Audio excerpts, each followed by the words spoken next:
Bismillahirrahmanirrahim. Elhamdülillahi Rabbil alemin. Vessalatu vesselamu ala eşrefil enbiyai vel murselin. Nebiyyina Muhammedin ve ala alihi ve ashabihi ecma'in. Aslud din. Dinin əsli. Deməli, dinin əsli nədir?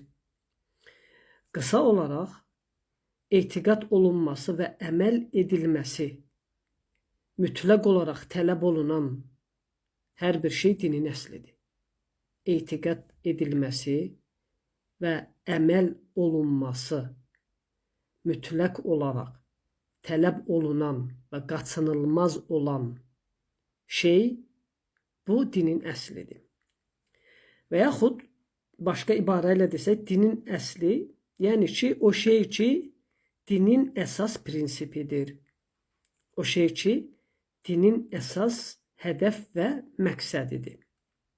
Hansı ki, bütün digər əhkam və qaydalar həmin o şeyin üzərində qurulur. Bütün digər əhkam və qaydalar həmin o şeyin üzərində qurulur. Və bu dinin əsli məsələlərində ən üstünü olanı var, bir də ona tabi olanları var. Və Quranda ümumən Allahın nazil etdiyi kitabda ən çox danışılan və ən çox vurğulanan məsələlər nədirsə, deməli o dinin əslidir. Həmçinin o şey ki, peyğəmbərlərin göndəriliş məqsədinin həmin şey olduğu deyilibsə, o şey dinin əslidir. O şey ki, hətta məxluqatın yaradılış qayəsinin o olduğu bildirilibsə, deməli o şey dinin əslidir. Həmçinin o şey ki, onun ziddi, onun əksi əməllərin batil olmasına gətirib çıxardırsa, deməli həmin şey dinin əslidir. Dinin özəyidir.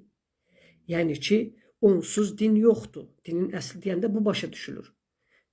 Əvvəldə də dediyimiz kimi, etiqad edilməsi və əməl olunması zəruri olaraq tələb olunan şey. Hansı ki, əgər o olmasa, o etiqad, o əməl olmasa, deməli insan dinin əslini yerinə yetirməmiş hesab edilir. Dinin əsli yerinə yetirilməyincə də din yoxdur. Yəni insan dindar ola bilməz. İnsan dinə daxil ola bilməz. Hətta dinin əslini, dinin əsasını nədir? Etiqad edib və ona əməl etməyincə, ona iman, inanc etməyincə, onu bilməyincə və həmin bu bütün dediklərimiz özəlliklərlə və bu dediyimiz vəsflərlə biz nəzər salanda Qur'ana və həmçinin peyğəmbərlərin dəvətinə baxırıq ki, dinin əsli bu mənalarla tovhiddir. Dinin əsli tovhid. Təbii ki, dinin əsilləri çoxdur, lakin onlardan dediyimiz kimi ən başlanğıcı olan birbaşa Allahın özü ilə bağlı olan məsələdir. Allahın özü ilə bağlı olan məsələdir. Allahın özü ilə bağlı olan məsələ də qısacası tovhiddir. Yəni birbaşa Allahın özü ilə bağlı olan məsələ tovhiddir. Deməli, tovhid dinin əslidir. Yəni bura qədər gətirdiyimiz müqəddimə elə buna görə idi. Hətta deyək ki, tovhid dinin əslidir. Tovhid dinin özüdür. Dinin əsasıdır.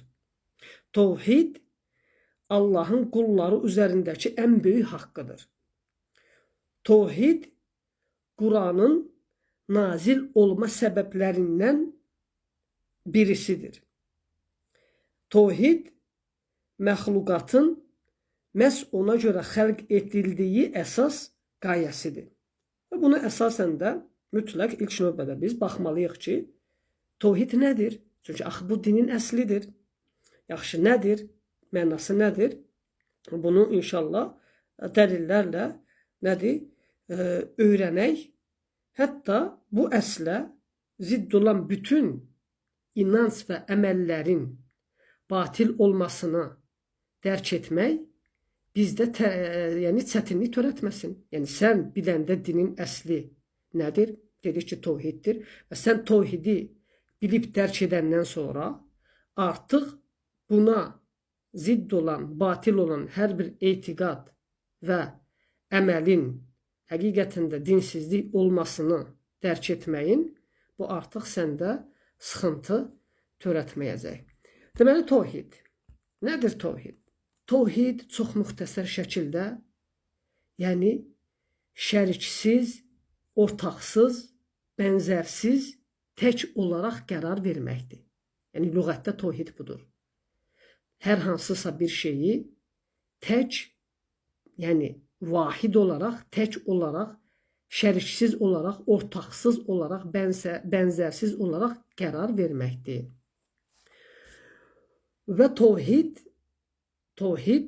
dinimizdə, şəriətimizdə tövhid həm ümumi mənada izah edilir, həm xüsusi mənada. Tövhid ümumi mənada deyildikdə, sonra bunu izah edəcəm inşallah növbəti dərslərdə nəyə görə biz tövhidin ümumi və xüsusi mənası olaraq qeyd edirik.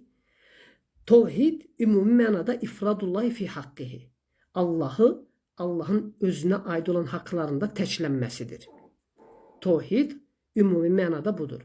Allahın özünə aid olan haqlarda təklənməsi və bütün peyğəmbərlərin göndərilmə məqsədinin ən başlanğıcı da bu idi.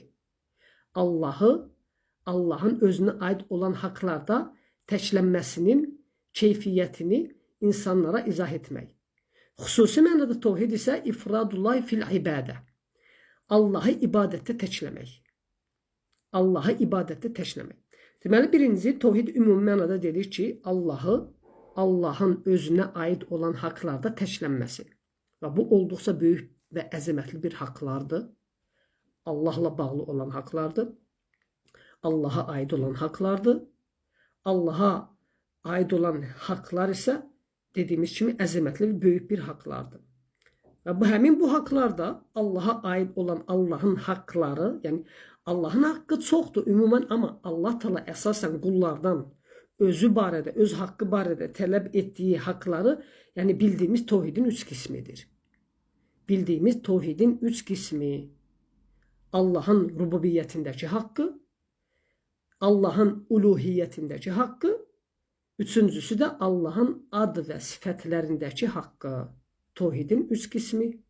Rububiyyə tövhidi, uluhiyyə tövhidi, ad və sifətlər tövhidi. Və bu haqlar Allahın varlığı, zatı, Allahın feilləri, Allahın vəsfləri, Allahın tələbləri, əmr etməsi, təzim edilməsi ilə bağlı olan haqlardır. Bunlar olduqca böyük bir haqlardır. Bütün məxluqatın mövcud olması əsasən bu haqların bilinməsi üçündür. Nəyə görə məxluqat mövcuddur bəşəri insan olaraq, ağıllı bir dərrakəli insan olaraq? Hətta Allahın bu haqları bilinsin. Hətta Allahın bu haqları tanınsın. Hətta Allahın bu haqları təsdiqlənsin. Rububiyyətindəki haqqı, uluhiyyətindəki haqqı, ad və sifətlərindəki haqqı bilinsin, tanınsın, etiraf edilsin, etiqad edilsin və bunun gərəyincə əməl edilsin. Ona görə Allah Teala deyir ki, "Əfəhəsibtum ennəmə xalaqnakum abətə?" Biz sizləri əbəs yerə mi xəlq etdiyinizi düşünürsünüz? Yox, Allah Teala ey insan səni özünün haqlarını bilməyin üçün xəlq edib. Yəni Allah Teala səni bir bəşər məxluq kimi yaradıb ki, sən hər şeydən öncə, sən özünü tanımadan öncə, sənə tələb olan, lazım olan şeylərini bilməkdən də öncə, sən səni yaradan Rəbbini, xaliqini tanıyasan. Onun haqqını biləsən. Həmin bu danışdığımız haqlar da bunlardır. Yəni sənin Allaha qarşı edəcəyin vacibat, boynuna düşən, boynunda olan vacibat nədir? Allaha yönəlik. Daşıyacağın etiqad nədir? Allaha yönəlik. Deyəcəyin sözlər nədir? Allaha yönəlik. Edəcəyin əməllər, feillər hansılardır? Yəni buna görə xəlq edilibsən. Etiqad etməlisən. Etiraf etməlisən. Allahın böyüklüyünü, əzəmətini, qüdrətini və qısacası Allahın həmin bu haqlarını və dediyimiz bu haqların hamısında rububiyyət, uluhiyyət, ad və sifətlərdə Allah subhanahu ta'ala təklənməlidir. Təklənməlidir. Yəni şəriksiz, ortaqsız və bənzərsiz olduğu qərar verilməlidir. Kim tərəfdən? Ey məxluqat, ey bəşər, insan sən tərəfindən, insan tərəfindən. Yaxşı, nə ilə qərar verilməlidir? Necə qərar verilməlidir? Allah subhanahu wa ta'alanın təkliyi. Allahın təkliyi nə ilə və necə qərar verilməlidir? Necə ortaya çıxmalıdır? Etiqadla, sözlə və əməllərlə. Yəni, etiqad edəcəksən Allahın təkliyinə və bunu etiraf edəcəksən sözlərinlə və əməllərinlə təsdiq edəcəksən. Elə buna görə də Allah subhanahu wa ta'ala insanda qəlb yaradıb, insanda dil yaradıb, insanda göz yaradıb, qulaq yaradıb, əl yaradıb, yəni hərəkət etmə bacarığı yaradıb və hissiyyat qoyub, həmçinin duyğular yaradıb. Niyə? Hətta etiqadınla, sözlərinlə, əməllərinlə Allah subhanahu wa ta'alanın əzəmətini, böyüklüyünü, təkliyini təsdiq edib isbat edəsən. Ona görə Allah subhanahu wa ta'ala buyurur Nəhl surəsi 16-cı ayədə Vallahu əxracakum min butuni ummahatikum la ta'lamunə şeyə. Allah sizləri analarınızın bətnindən heç bir şey bilmədiyiniz halda çıxartdı.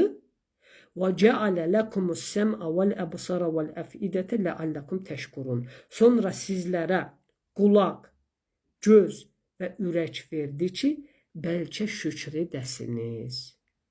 Bəlkə şükür edəsiniz. Yəni, bəlkə həmən sizə verilən bu qulaqla, bu gözlə, bu ürəklə, bayaq dediyimiz bu hissiyyatlarla, bu hərəkət etmə bacarığı, qabiliyyəti ilə Allahı təkləyəsiniz. Nədə? Etiqadınızda, sözlərinizdə və əməllərinizdə.